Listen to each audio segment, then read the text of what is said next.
Of all the Earth's large land masses, North America has the most remarkable system of interior waterways. They are the Great Lakes.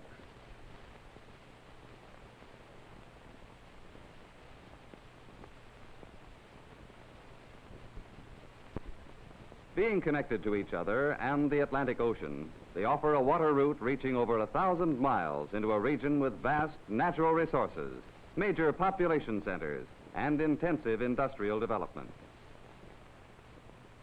Lake ships, loaded with iron ore, coal, grains, and many other commodities, supply raw materials and carry the products of important cities like Chicago, Detroit, Cleveland, Buffalo, and many others. Lake transportation has had a major part in making these cities among the largest in America.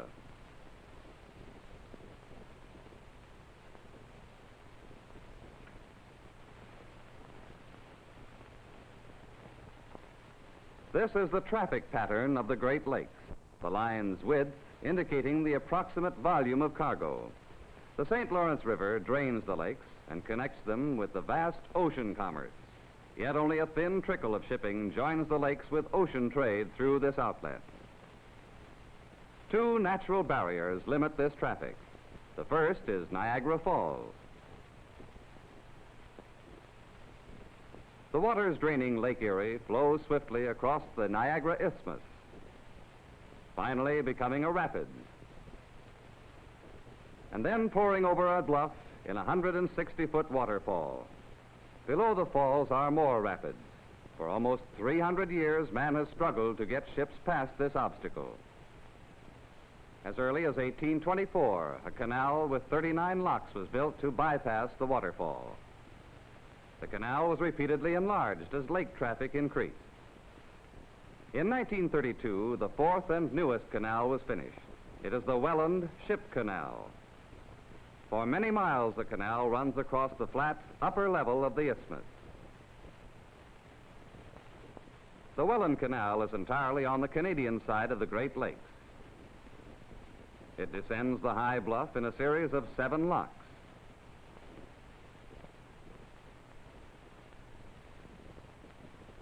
At the steepest portion, 3 locks are connected, end to end.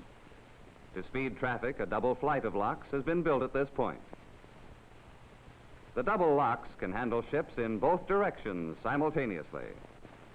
A canal lock is a chamber separated from upper and lower canal water levels by watertight gates. To lower a ship, a lock is filled to the upper level. The upper gates open, and the ship enters. When the gates are closed, a heavy cable beneath this steel boom prevents ships from drifting and damaging lock gates. The water is drained through tunnels under the locks. When the level equals the lower canal, the lower gates open and the ship sails out. The routine is reversed to raise a ship.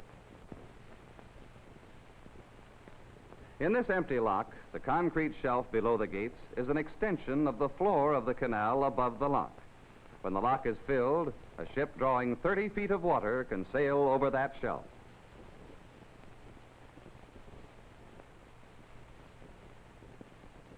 Water fills the locks by gravity from the canal above.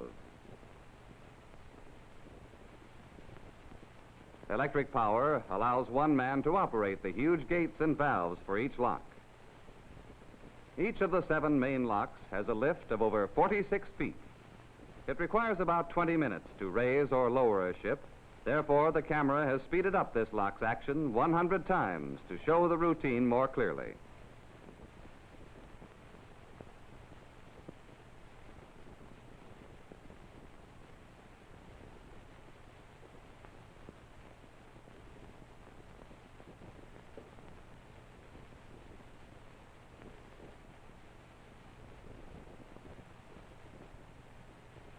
With this splendid canal, large ships can easily pass around Niagara Falls, but the route to the sea is still not open.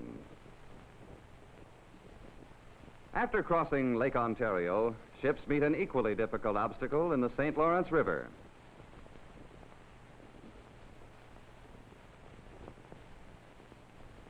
Below Lake Ontario, the river channel is separated by many islands.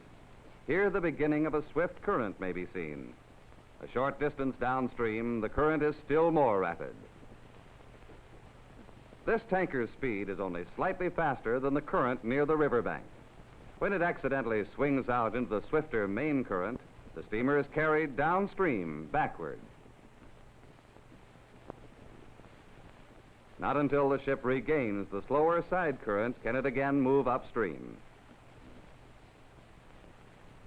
Rapids in many sections of the river make navigation impossible. At such places, canals run beside the river. Occasionally, they must step through a lock to remain at river level. These locks were built many years ago when ships were small and traffic light. Today, they're extremely inadequate. Many of the locks have old wooden gates which are opened and closed by hand winches. The flow of water is controlled by hand-operated valves. Ships in the St. Lawrence trade are often built to the maximum size which will fit these locks.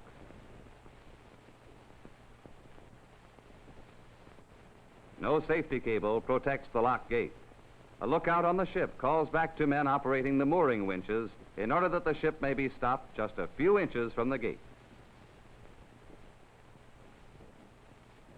Yet there is barely room at the stern for the lower gates to close.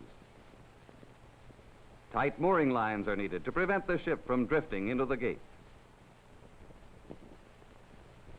Some locks are operated by a crude power system. A few are fairly modern. Yet even these cannot compare with the Welland Canal. The largest Great Lakes steamers are over 600 feet long, and the Welland locks about 200 feet longer.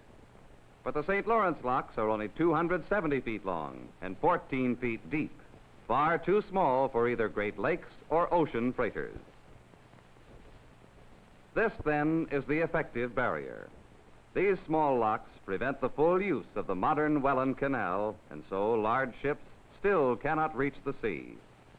The St. Lawrence canals have not been improved mainly due to the cost of enlarging. Both canals are in Canada, but the United States has much more shipping and a vastly larger population on the lakes than Canada, and therefore is expected to pay over half the cost. Such an expenditure has not been approved, nor is there agreement on the exact plan. At present, in 113 miles of river, there are 48 miles of rapids bypassed by 6 canals, each with several locks. The lowermost are at the Lachine Rapids, opposite the city of Montreal. 400 years ago, these rapids barred the French explorers' easy progress upstream, so they established Montreal at this spot. The last of the locks thread between the city's waterfront buildings. The small St. Lawrence steamers at last reach deep water. The docks of Montreal moor ocean freighters from seaports all over the world. Behind this line, looking tiny in comparison, is one of the St. Lawrence steamers. At Montreal, almost all cargoes must be transferred between ships or railways. Here is Canadian wheat. It was grown hundreds of miles inland and is now being loaded on a ship bound for Europe. These boxes of paper are going to New Zealand. These automobile tires to England. Bars of copper go aboard another ship.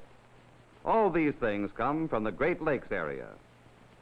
It would be much cheaper and faster for man if this handling were not necessary.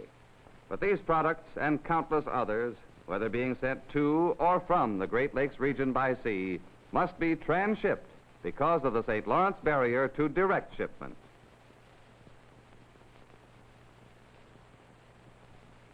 Below Montreal, a dredged channel accommodates all but the largest ships, and below Quebec, the natural river depth will float the greatest ships built. The St. Lawrence widens and deepens for 400 miles. And then at last, the waters of the Great Lakes meet the sea. But the traffic of the lakes has not met the traffic of the sea in any large volume because of the two obstacles.